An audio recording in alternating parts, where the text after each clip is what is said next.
Growing up as the youngest of three kids, I learned early that my opinion didn't matter much in the Williams household.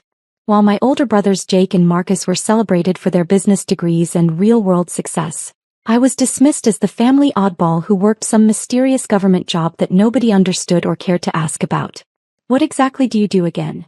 Mom would ask at family dinners, not really listening to my vague answers about federal compliance and asset management.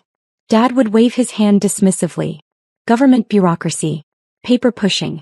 At least it's stable, I guess." They had no idea I was a senior asset recovery specialist with the U.S. Treasury's Financial Crimes Enforcement Network, specializing in complex money laundering investigations and asset forfeiture operations. For the past 8 years, I'd been tracking down hidden criminal assets worth hundreds of millions of dollars, working cases that involved international cartels, corporate fraud schemes, and offshore banking conspiracies. My family saw me as Sarah, the quiet 31-year-old who lived in a modest apartment and drove a practical Honda Civic. They didn't know about the federal security clearance, the encrypted communications, or the fact that I regularly testified before grand juries about financial crimes that made headlines. To them, I was just the family member who worked for the government, and apparently had nothing better to do with my time than listen to their problems. The dynamic became even more pronounced after Dad's construction company started struggling 3 years ago. Williams & Sons had been a decent mid-sized operation, but a series of bad contracts and cost overruns had left them hemorrhaging money. Dad refused to admit the business was failing, instead blaming the economy, unfair competition, and government regulations for his problems.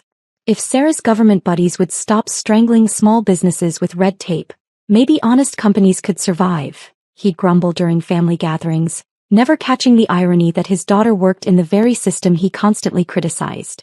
Meanwhile, my brothers Jake and Marcus had leveraged their positions at the company into comfortable salaries despite contributing little actual value. Jake handled business development, which mostly meant playing golf with potential clients, while Marcus managed operations, which involved a lot of expensive business lunches and very little actual oversight of job sites. The family's financial stress created a perfect storm of resentment directed at me. Since I wasn't contributing to the family business and my government salary was just taxpayer money anyway, I became the convenient target for their frustrations. "Easy for Sarah to judge our business decisions when she's got that cushy government job," Marcus would say whenever I suggested maybe they should consider downsizing or restructuring. "Try working in the real world where you actually have to produce results." What they didn't know was that I'd been quietly watching their business practices for months, not as a daughter but as a federal investigator. Williams & Sons had started showing up in financial intelligence reports related to a major money laundering investigation I was working on. Shell companies with addresses matching their business locations. Cash transactions that didn't align with legitimate construction work. Subcontractors with interesting criminal histories. I'd recused myself from any direct involvement in the investigation to avoid conflicts of interest, but I couldn't ignore what I was seeing. My family's construction company was being used as a front for laundering drug money, and Dad was either incredibly naive or willfully ignorant about who was really paying for those lucrative contracts that had suddenly materialized to save his business. The trust fund became an issue 6 months ago when Dad discovered I had a substantial account that I never talked about. He'd accidentally seen bank statements while helping me move some boxes, and his eyes nearly popped out of his head when he saw the balance. $230,000? He'd gasped. "Sarah, where did this money come from?" I tried to deflect, explaining vaguely that it was related to my work. But Dad's desperation had already latched onto the number. His business needed exactly that kind of cash injection to survive, and in his mind family money should be used to save the family business. "This is perfect," he'd announced at the next family dinner. "Sarah can invest in Williams & Sons. It's a win-win situation."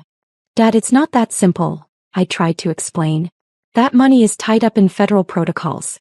I can't just withdraw it and invest in private businesses." But Dad heard what he wanted to hear.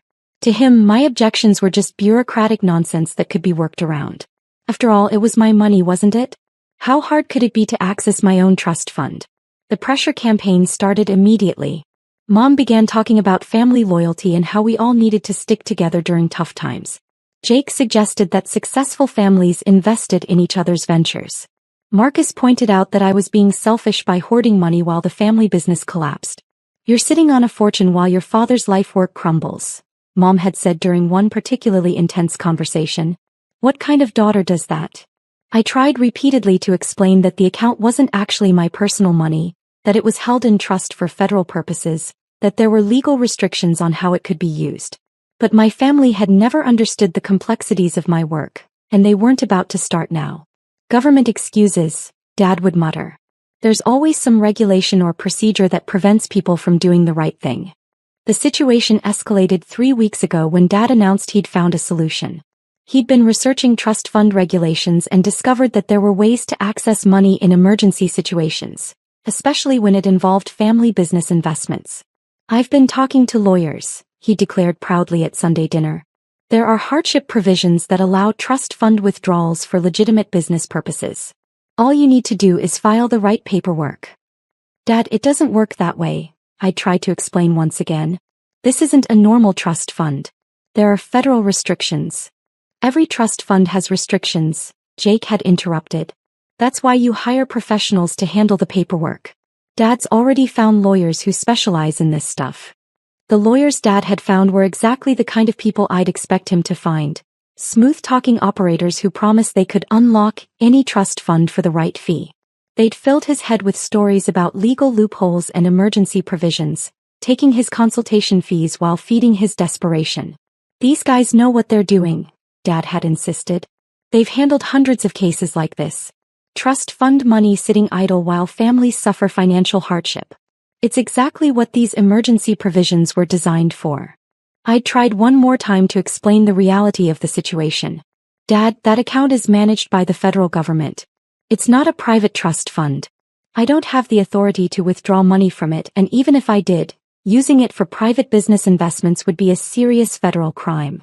But Dad had already made up his mind. In his view, I was either being deliberately obstructive or I'd been brainwashed by government bureaucracy into believing their regulatory nonsense. Either way, he was going to save his business and his family, even if it meant going around me to do it. The breaking point came last Tuesday during our regular family dinner at Mom and Dad's house. Dad had been unusually quiet during the meal, and I'd sensed something was building. When Mom served dessert, he'd cleared his throat and made his announcement. I have some good news, he'd begun, his chest puffed out with pride. I've solved our business problems. Williams & Sons is going to survive and thrive. Jake and Marcus had leaned forward eagerly, sensing that Dad had finally found the miracle solution they'd been hoping for. Mom had smiled encouragingly, ready to celebrate whatever victory Dad was about to announce. I took your trust money for the company, Dad had declared, looking directly at me. Finally putting it to good use. The words hit me like a physical blow. For a moment I couldn't process what he'd just said. Then the implications began cascading through my mind, each one more catastrophic than the last. What exactly do you mean? I'd asked carefully, my voice barely above a whisper. The lawyers figured out how to access your account, Dad had continued, oblivious to my growing horror. Emergency business investment provisions. We filed the paperwork last week and the money was transferred yesterday. $230,000, just like we needed. Mom had started applauding, her face beaming with pride. Your father saved the business, Sarah. Isn't that wonderful? Jake had reached across the table to slap Dad on the back. Brilliant move, Dad. I knew you'd figure out a way to make this work. The lawyers earned every penny of their fee, Marcus had added. Sometimes you need professionals who understand how to work within the system. I'd sat there in stunned silence, watching my family celebrate what they thought was a clever financial maneuver. They had no idea they'd just committed multiple federal felonies. Unauthorized access to a federal asset seizure account. Identity theft. Wire fraud. Money laundering. The charges would be enough to put Dad in federal prison for decades. How exactly did you access the account? I'd managed to ask. The lawyers handled all the technical stuff, Dad had waved dismissively. Something about emergency trustee provisions and hardship exemptions. They had to use your social security number and some other personal information, but that's normal for trust fund transfers. Identity theft. Wire fraud. Bank fraud. The list kept growing. Where did you get my personal information? I'd pressed. From your tax documents, Mom had said helpfully. You left some paperwork here last month when you were helping us organize the basement. We made copies for the lawyers. Federal tax document theft. More wire fraud. The criminal exposure was expanding by the minute. Dad, I'd said as calmly as I could manage. That account wasn't actually a trust fund.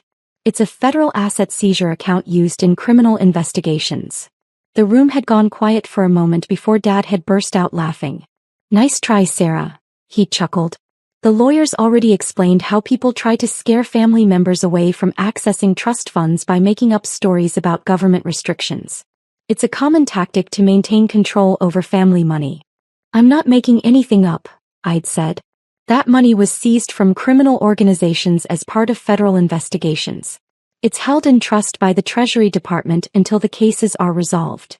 Government propaganda, Jake had scoffed. They want people to believe their money isn't really their money. Classic bureaucratic intimidation. Sarah, honey, Mom had said in a condescending tone, your father researched this thoroughly. The lawyers confirmed that trust fund money belongs to the beneficiary, regardless of what government agencies might claim. You can't let them bully you into believing otherwise. I'd realized then that nothing I said was going to penetrate their certainty. They'd made up their minds that this was just another example of government overreach, and my attempts to explain the reality would only reinforce their belief that I'd been brainwashed by federal bureaucracy. The important thing, Dad had concluded, is that Williams & Sons is saved. We can pay off our debts, secure new contracts, and get back to building this family business. Your trust fund money is going to create jobs and strengthen our community. Dad, I'd said one final time, you need to return that money immediately. Contact the lawyers and reverse the transfer before. Before what? Marcus had interrupted. Before the government realizes they can't intimidate us into giving up family money? Sarah, you need to stop being so paranoid about federal regulations. Dad's lawyers know what they're doing. I'd nodded slowly, my mind already shifting into federal investigator mode. Understood. The word had come out automatically, the standard response I used when witnesses or suspects said something that would later be used against them in court. My family had interpreted it as acceptance, but they had no idea what it actually meant. After dinner, I'd excused myself early and driven straight home. The first call I'd made was to my supervisor at FinCEN, reporting that a federal asset seizure account under my oversight had been compromised through identity theft and fraudulent access. The second call had been to the FBI's Financial Crimes Unit, providing them with the details of the unauthorized transfer and the identity of the perpetrators. The third call had been the hardest one. I'd contacted the IRS Criminal Investigation Division, knowing that they would need to initiate a full audit of Dad's business finances to determine the scope of the money laundering operation that had been funding Williams & Sons for the past year. By midnight, I'd filed formal complaints for identity theft, wire fraud, bank fraud, money laundering, and unauthorized access to federal assets. Each complaint included detailed documentation of Dad's statements, the lawyers he'd used, and the methods they'd employed to steal federal funds. The next morning, Dad had been in his office at Williams & Sons when his phone started ringing. The first call had been from his bank, asking about unusual activity on his business accounts. The second call had been from the lawyers who'd helped him access the trust fund, explaining that there might be some complications with the transfer. The third call had been from the IRS Criminal Investigation Division. Mr. Williams, Agent Jennifer Martinez had said when Dad answered, "This is the IRS Criminal Division. We need to speak with you immediately regarding unauthorized access to federal assets and potential money laundering activities involving your business." Dad had tried to explain that everything was legal, that lawyers had handled all the paperwork, that he was just accessing his daughter's trust fund to save a legitimate family business. Agent Martinez had listened patiently before explaining that the account in question was not a private trust fund but a federal asset seizure account protected under multiple criminal statutes. "Sir," she'd said, "you've committed several federal felonies. We need you to come in for questioning immediately." The phone call to me had come 20 minutes later.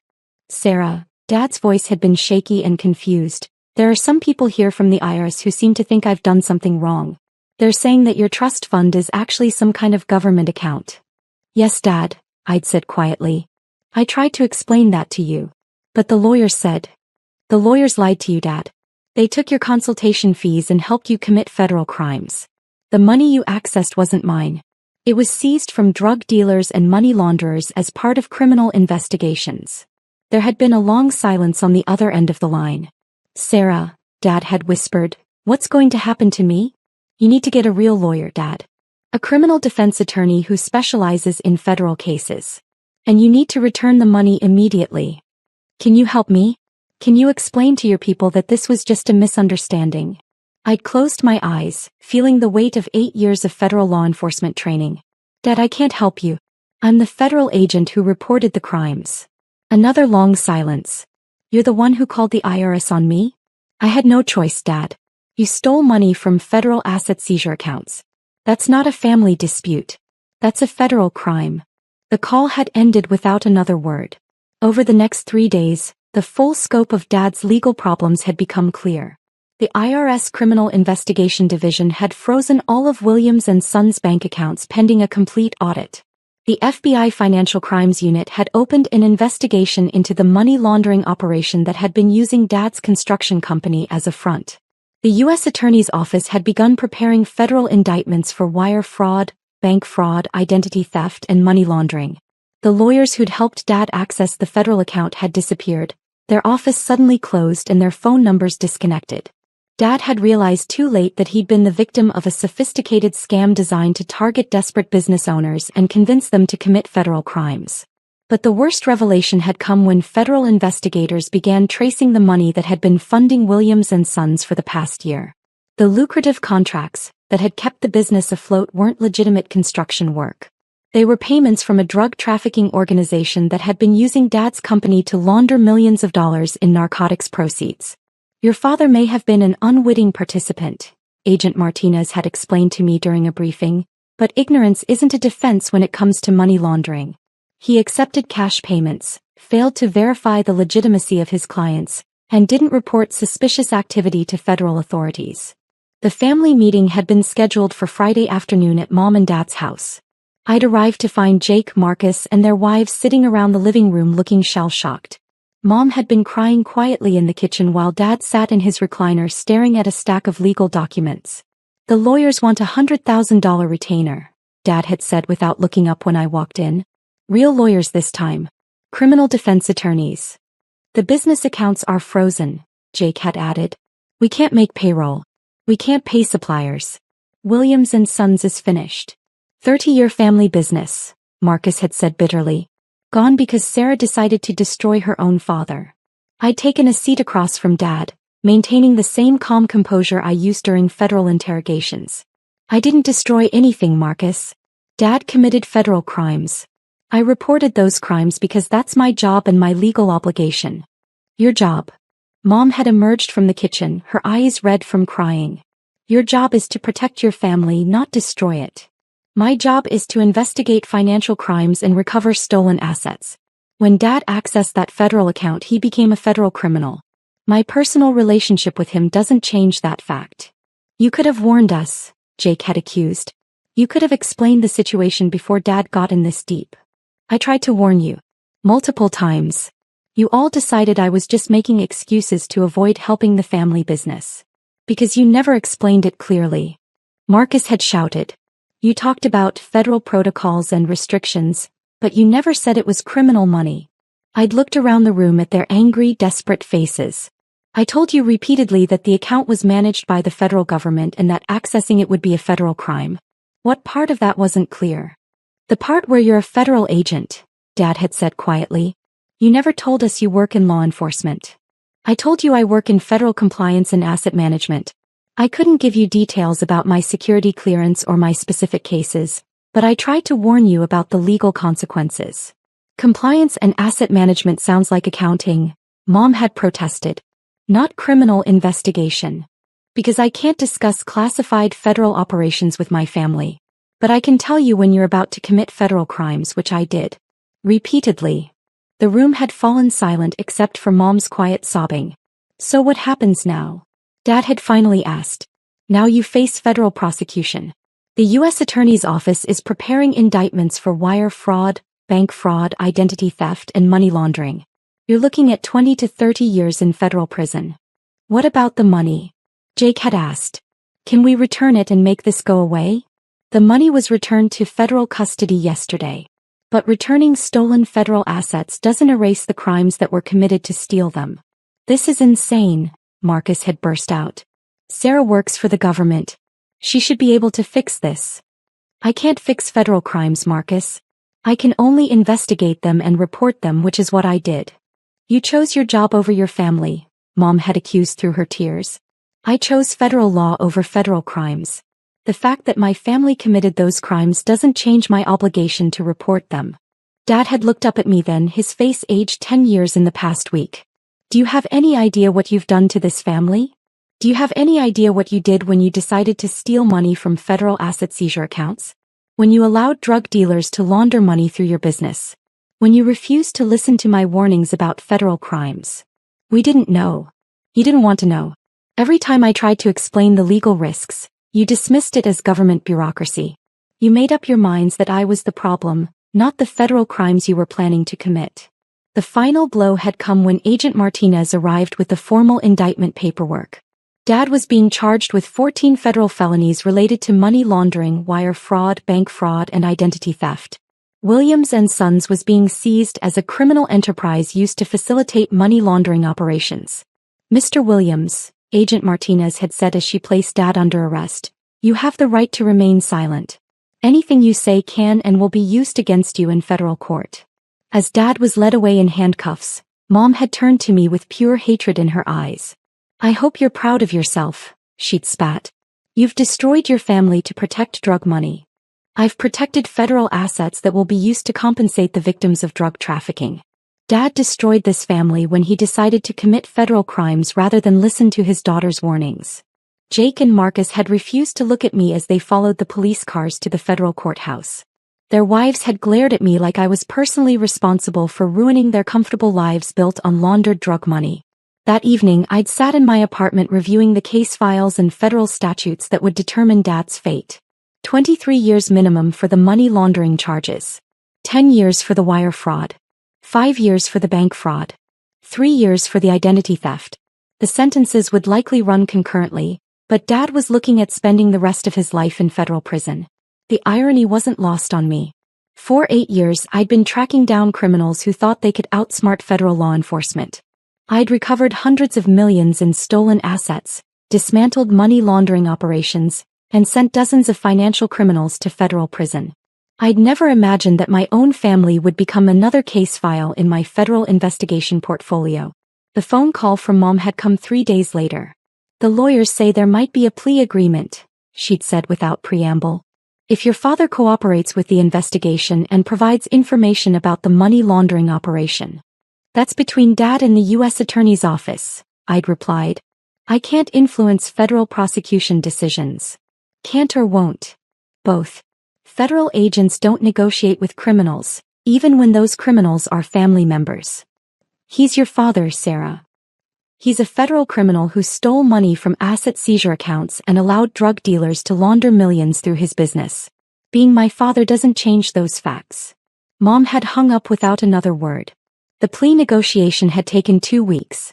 Dad's criminal defense attorney had argued that he'd been the victim of a sophisticated scam, manipulated by fake lawyers into believing he was accessing legitimate trust fund money.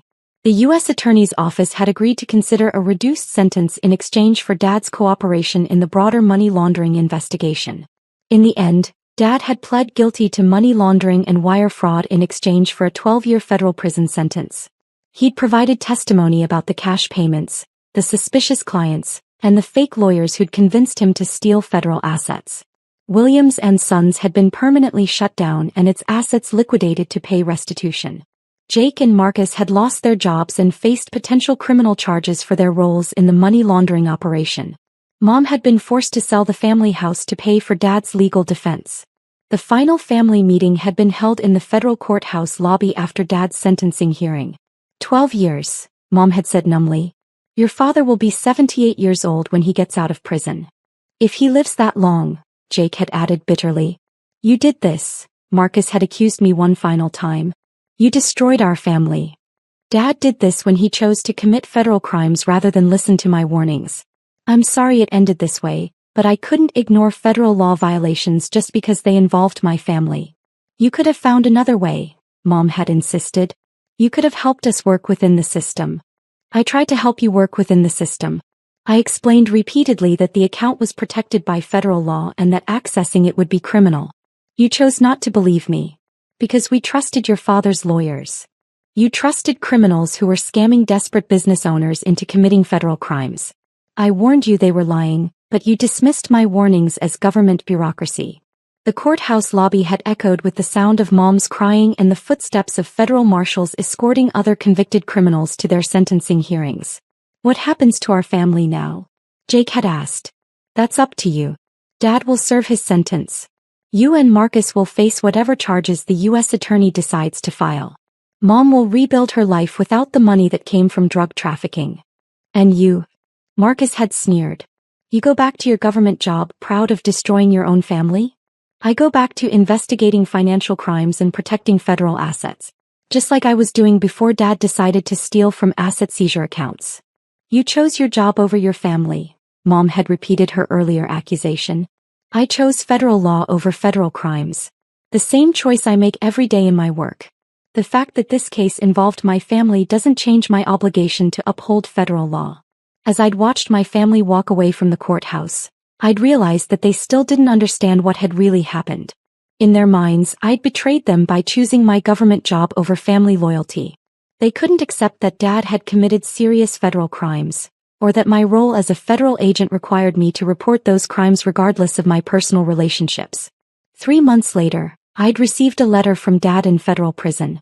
He'd finally begun to understand the reality of what he'd done, and the consequences his choices had created for everyone around him.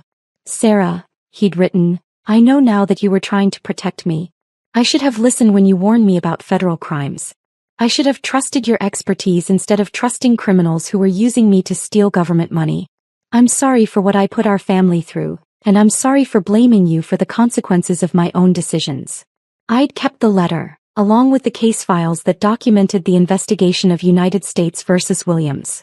It served as a reminder that federal law doesn't make exceptions for family relationships, and that even the people we love most can become criminals when they choose to ignore warnings about federal crimes.